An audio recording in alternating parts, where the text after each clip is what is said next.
ഇത്തരത്തിൽ തെരഞ്ഞെടുപ്പുമായി ബന്ധപ്പെട്ട നടപടിക്രമങ്ങൾ പുരോഗമിച്ചുകൊണ്ടിരിക്കുമ്പോഴായിരുന്നു കശ്മീരിലെ പൂഞ്ചിൽ വ്യോമസേനയുടെ വാഹന വ്യൂഹങ്ങൾക്ക് നേരെ ആക്രമണം ഉണ്ടായത്.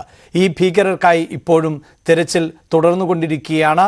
അതിനിടെ സംഭവവുമായി ബന്ധപ്പെട്ട 6 പ്രദേശവാസികൾ നിലവിൽ സൈന്യത്തിന്റെ കസ്റ്റഡിയിൽ ആണ് ഉള്ളത്.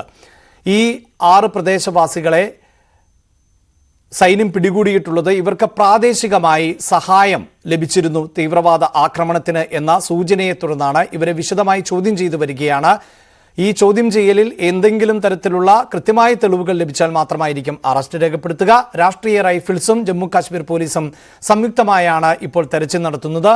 ആക്രമണത്തിൽ ഒരു സൈനികൻ വീരമൃത്യു വരിച്ചിരുന്നു, 4 പേർക്ക് പരിക്കേൽക്കുകയും ചെയ്തു. ഈ 4 പേരും ഇപ്പോൾ ചികിത്സയിലാണ്. ഇതിൽ ഒരാളുടെ നില ഇപ്പോഴും ഗുരുതരമായി തന്നെയാണ് തുടരുന്നത്. ഈ മേഖലകൾ ഉൾപ്പെടുന്ന അനന്ത്നാഗ് രജൌരി മണ്ഡലത്തിൽ വോട്ടെടുപ്പ് നടക്കുന്നത് 25-നാണ്.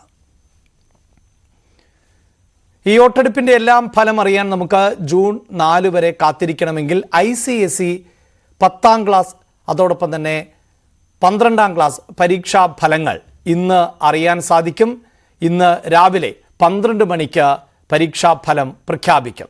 CISE.org results.CISE.org എന്നീ വെബ്സൈറ്റുകളിൽ ആണ് ഫലം അറിയാൻ സാധിക്കുന്നത്. ഇതിനു പുറമെ ഡിജി ലോക്കർ ആപ്പിലും വെബ്സൈറ്റിലും ഫലം ലഭ്യമാകും.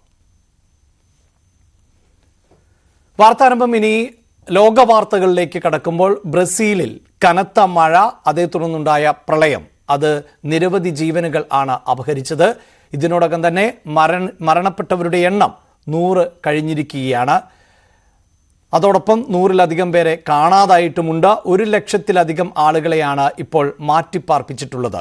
റോഡുകളും പാലങ്ങളും തകർന്നത് രക്ഷാപ്രവർത്തനത്തിന് വലിയ തോതിൽ തിരിച്ചടി ആകുന്നു എന്നതാണ് വിവരം. അതോടൊപ്പം തന്നെ ഈ സഞ്ചാര സൗകര്യം തകർന്നതോടുകൂടി അവശ്യ വസ്തുക്കൾ ഉൾപ്പെടെ പല മേഖലകളിലേക്കും എത്തിക്കാൻ സാധിക്കാത്ത സാഹചര്യം ആണ് ഉള്ളത്. പോർട്ടോ അലഗ്രയിലെ വെള്ളപ്പൊക്കത്തെ പെട്രോൾ പമ്പിൽ സ്ഫോടനം ഉണ്ടായി. ഇത്തരത്തിലുള്ള റിപ്പോർട്ടുകളും പുറത്തുവരികയാണ്.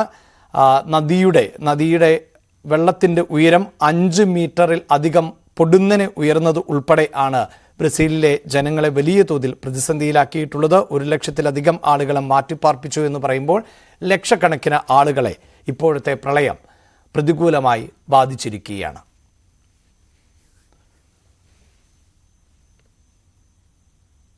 അതോടൊപ്പം തന്നെയാണ് തെക്ക് കിഴക്കൻ ടെക്സസിൽ ശക്തമായ മഴ ഇപ്പോഴും തുടർന്നുകൊണ്ടിരിക്കുകയാണ്. ഏറ്റവും ഒടുവിൽ ലഭിക്കുന്ന റിപ്പോർട്ടുകൾ അനുസരിച്ച് അവിടെ ഒരു കുട്ടി മരണപ്പെട്ടിട്ടുണ്ട്. ഇത് കാറിൽ ഇരുന്ന കുട്ടി ആണ്. കാർ വെള്ളക്കെട്ടിൽപ്പെടുകയും അങ്ങനെ മരണപ്പെടുകയും ചെയ്തു എന്നുള്ളതാണ് റിപ്പോർട്ടുകൾ. പോക്, മോണ്ടഗമി, ലിബർട്ടി, ഹാരിസ് കൗണ്ടി ഉൾപ്പെടെയുള്ള പ്രദേശങ്ങളിൽ എല്ലാം തന്നെ വ്യാപകമായ വെള്ളപ്പൊക്കം ആണ് ഉള്ളത്.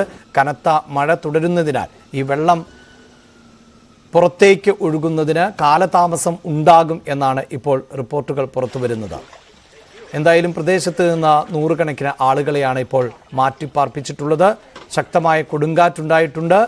വീടുകൾ, നിരവധി കെട്ടിടങ്ങൾ, വാഹനങ്ങൾ എന്നിവയെല്ലാം നശിച്ചു പോയിട്ടുണ്ട്. രക്ഷാപ്രവർത്തനങ്ങൾ ഇപ്പോഴും പുരോഗമിച്ചുകൊണ്ടിരിക്കുകയാണ്.